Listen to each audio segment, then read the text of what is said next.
Chapter 6. A count, not a calendar in the Scripture. If you've gotten this far, you should have in your study folder a new set of definitions of words associated with the calling of the end of the year. It is clear from Scriptures that there isn't a calendar being given, but instead a count of days and years. 1 Chronicles 23:31.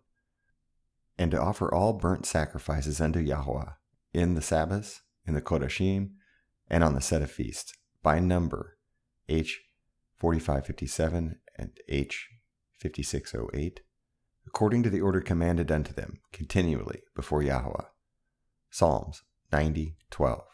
So teach us to number, H 4487, our days, that we may apply our hearts unto wisdom.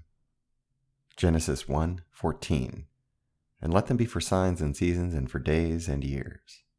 Jeremiah 2:32. Can a maid forget her ornaments, or a bride her attire? Yet my people have forgotten my days without number.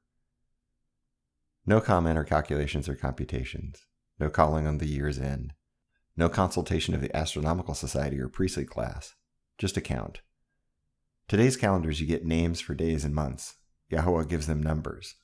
In today's calendars, the day begins in the middle of the night. Yahweh begins his day with light. Modern calendars start the new year in the middle of the dead of winter. Yahweh's creation starts with new growth in spring. Calendars in use today have fluctuating days, 28, 29, 30, or 31. Calendars based on lunar counts will always require adjustments, adding a month every 3 years.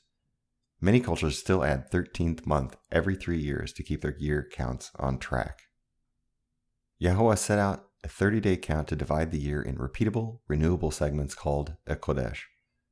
There are 12 of them for every year, or Shana. Yahweh gives a reliable count of days and years from the beginning. This counts the first day of the first week of the first month of the first year of creation. It is not connected to a sun, a solar, or a moon, lunar, or stars, astro, cycle that can be easily led to pagan worship. His cycle counts do not rely on any priest, emperor, or scientist to calculate, but visible signs by anyone willing to look. Yahweh once again eliminates the middleman and allows you to meet him on his feast Moedim for relationship and fellowship. What has happened is nothing new under the sun. This is another example of the struggle from the garden to the calendar debacle today, of pagan practices seeping into commands of Yahweh. It is the same old story of worshiping the creation rather than the creator. It happened to some of the best in Scripture, so let's go easy on each other, okay? Remember, when the truth of the Torah first came into our worldview, the agony of the sin that came with the revelation that your path had been hijacked from the straight and narrow. Just think how these calendars have taken away your ability to witness a miracle that happened 2,700 years ago every year. This miracle is witnessed every year within the 360-day count is over and 5 days are left. Days of waiting, days of mourning, days of the dead were some of the ways the extra days were dealt with. Notice that they have no bearing on the beginning of the count when you use the Tekufah to start the year's count.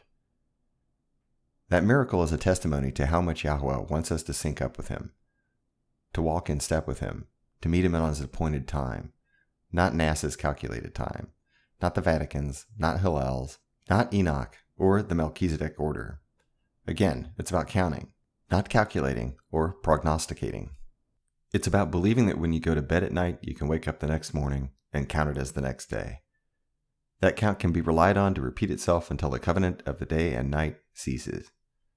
Yahweh's count versus man's calculated ends of the year is so simple even a child can understand it. Let's review and count how many steps it takes to explain. 1. The springs, or Abib's, turn of the year's mark, or Tekufah, is seen. This starts the first day of the first month, Kodesh, of the year. 2. Count 14 days. That evening the Passover is eaten, and the next morning begins the Feast of Unleavened Bread, and continues till the 21st day count. 3. Determine your Shabbat to start your count separately, for Shavuot, 7 weeks later. 4. When you end the 30-day count from the Tekufah, you restart your Kodesh 30-day count and continue through the 6th Kodesh month. 5. On the first day of 7th Kodesh, 30-day count is Yom Teruah. Blow the horn. From creation until Hezekiah's sunstep miracle, this day would have been marked by the second Tekufah. 6. Count 9 more days, and you will celebrate Yom Kippur, starting that evening, until the 10th day count of the month, or Kodesh. 7. 5 more day counts, and the Feast of Sukkot begins. Party for the next 8 days. 8. Now you can repeat your 30-day segmented count till you get to the end of the 360-day count, and then wait for the spring Tekufa to start the next year.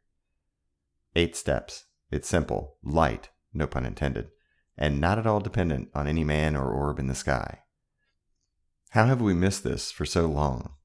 Was this the grand conspiracy to keep us from meeting in the tent of congregation of Yahweh, and have us chasing after gods our fathers knew not?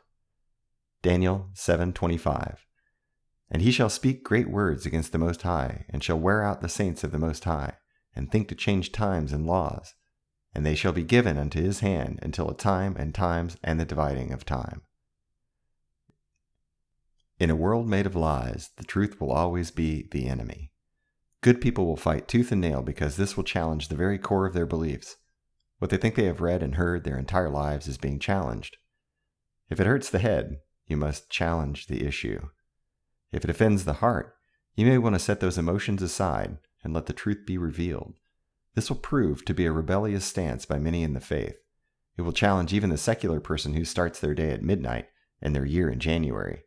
But anyone concerned with the times given in Daniel and Revelation will recognize the significance of counting out Yahweh's years. We are so far away from the dirt that we came from that we aren't even aware of the true modes of employment of the lights of heaven that are witnessed in nature. We make up words to describe what we are experiencing. Just look at the words that have had to be redefined or introduced just to have a common place.